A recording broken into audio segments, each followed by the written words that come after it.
संसार की उत्पत्ति से पहले की इस दुनिया में एक ऐसी रहस्यमय घटना हुई जिसे जानना बहुत ही जरूरी है।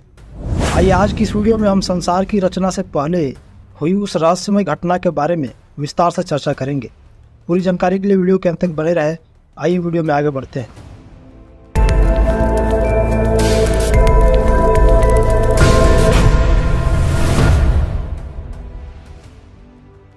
दोस्तों, संसार की उत्पत्ति से पहले की उस रहस्यमय घटना के बारे में जानने से पहले हमें अय्यूब की किताब के बारे में थोड़ा जानकारी होना जरूरी है।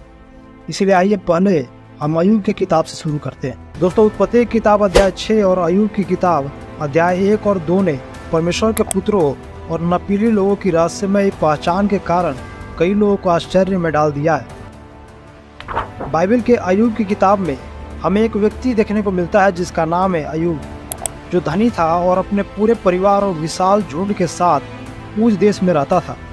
वह सीधा था और परमेश्वर का भय मानता था। हमेशा नैतिक जीवन जीने का प्रयास भी करता था। लेकिन उसके जीवन में ऐसा समय भी आया जब अय्यूब ने अपना सब कुछ खो दिया और वह कड़वा, चिंतित और डरा हुआ दिखाई देता है। उसने परमेश्वर को नहीं बल्कि खुद को ही निर्दोष साबित किया, जिसके कारण एलीहू, जो बूजी बारकेल का पुत्र था, क्रोधित होकर उसे समझाने लगा। और इसके बाद परमेश्वर ने अय्यूब से बात करना शुरू किया, जो लिखा है अय्यूब अध्याय 38 उसका 4 से 7 में।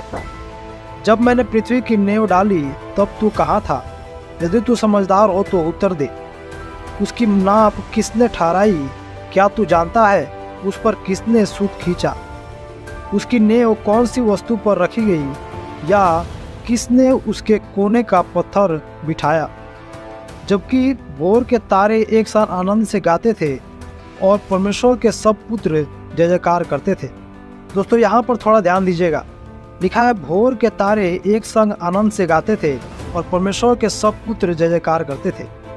यहाँ इस बात का पता चलता है कि संसार के निर्माण कार्य के समय में स्वर्गदूत, जिन्हें भोर का तारा और परमेश्वर का पुत्र कहा जाता है, ये भी मौजूद थे और उन्होंने पृथ्वी के निर्माण कार्य को देखा और परमेश्वर के साथ आनंद भी मनाया। स्वर्गदूतों को परमेश्वर के द्वारा उसकी स्तुति करने और आज्ञा मानने के लिए स्वर्ग में बनाया गया था। वे मनुष्यों की तरह उसकी महिमा करने के लिए बनाए गए थे और मनुष्य पृथ्वी पर रहने के लिए बनाए गए थे, स्वर्गदूतों के लिए नहीं। लेकिन स्वर्गदूतों ने अपना कर्तव्य भुला दिया और अपनी स्वतंत्र इच्छा का प्रयोग करके परमेश्वर की योजना को स्वीकार नहीं किया। बाइबल के अनुसार ये गिराए गए स्वर्गदूत हैं क्योंकि इन्होंने स्वर्ग को छोड़ दिया था और इनका लीडर है शैतान, जिसने अपने निर्माता परमेश्वर के खिलाफ साजिश रची और परमेश्वर से ही विद्रोह किया। लिखा है यशायाह किताब अध्याय 14 उसका 12 और 13 में, हे भोर के चमकने वाले तारे, तू क्यों कर आकाश से गिर पड़ा है? तू जो जाति जाति को हरा देता था, तू अब कैसे काट कर भूमि पर गिराया गया है? तू मन में कहता तो था कि मैं स्वर्ग पर चढ़ूंगा, मैं अपने सिंहासन को ईश्वर के तारागण से अधिक ऊंचा करूंगा और उत्तर दिशा के छोर पर सवा के पर्वत पर विराजूंगा। यहाँ पर हम देखते हैं कि शैतान, जिसे भोर का चमकने वाला तारा कहा गया है, अपने मन में परमेश्वर के तुल्य होना चाहा और परमेश्वर से भी ऊंचा सिंहासन बनाने का विचार किया। और इसके मन के घमंड के कारण ही इसे और उसके साथी दूतों को भी स्वर्ग से गिरा दिया गया। लेकिन अब सवाल यह आता है कि क्या परमेश्वर इन स्वर्गदूतों को ऐसे ही छोड़ देगा? जी नहीं, ऐसा बिल्कुल भी नहीं है, क्योंकि बाइबल हमें बताती है कि शैतान और उसके दूतों के लिए नरक बनाया गया है, जहाँ अनंत काल तक आग रहेगी और उसमें वे हमेशा के लिए डाल दिए जाएंगे। लिखा है मत्ती अध्याय 25 उसका 41 में, तब वह बाईं ओर वालों से कहेगा, हे श्रापित लोगों, मेरे सामने से उस अनंत काल में चले जाओ जो शैतान और उसके दूतों के लिए तैयार की गई है। यहाँ पर हम देखते हैं कि नरक केवल शैतान और उसके दूतों के लिए बनाया गया था, न कि मनुष्यों के लिए। और अंत में शैतान और उसके दूतों को नरक की आग में डाल दिया जाएगा।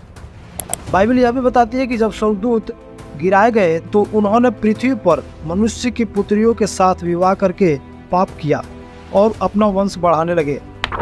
उत्पत्ति की किताब अध्याय 6 उसका 2 से 4 में लिखा है, तब परमेश्वर के पुत्रों ने मनुष्य की पुत्रियों को देखा कि वे सुंदर है, सो उन्होंने जिस जिस को चाहा उनसे विवाह कर लिया। और यहोवा ने कहा, मेरा आत्मा मनुष्य से सदा लोभ विवाद करता ना रहेगा, क्योंकि मनुष्य भी शरीर ही है, उसकी आयु 120 वर्ष की होगी। उन दिनों में पृथ्वी पर दानव रहते थे और इसके पश्चात जब परमेश्वर के पुत्र मनुष्य की पुत्रियों के पास गए तब उनके द्वारा जो संतान उत्पन्न हुए वे पुत्र शूरवीर होते थे, जिनकी कृति प्राचीन काल से प्रचलित है। हमने अभी पढ़ा कि परमेश्वर के पुत्रों ने मनुष्यों की पुत्रियों के साथ विवाह किया और जो बच्चे उनसे उत्पन्न होते थे वे बहुत शूरवीर होते थे। और बाइबल बताती है कि उन्होंने जिससे चाहा उसे अपनी पत्नी बना लिया। यह इस बात को दिखाता है कि शैतान अपने साथी दूतों को किसी न किसी रीति से मनुष्यों के पुत्रियों से विवाह करने के लिए केंद्रित कर रहा था, ताकि मानव जाति के आने वाले पीढ़ी पूरी तरह से पाप में गिर जाए और परमेश्वर का वायदा जो उत्पत्ति अध्याय 3 उसका 15 में लिखा है वह अधूरा रह जाए।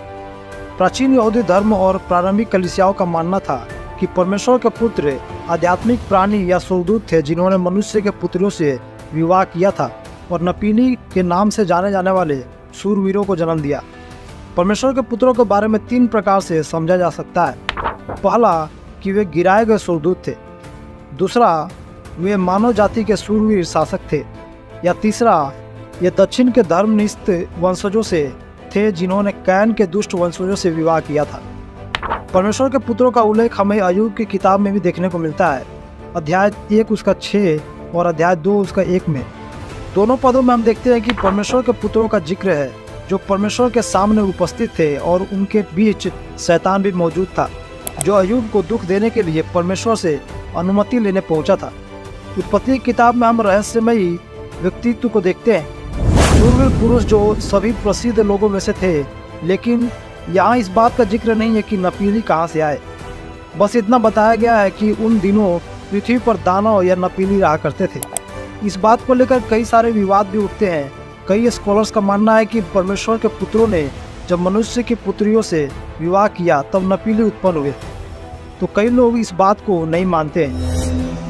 स्वर्गदूत जो स्वर्ग से पृथ्वी पर गिराए गए थे उनके बारे में यहूदा की किताब में भी इस प्रकार बताया गया है।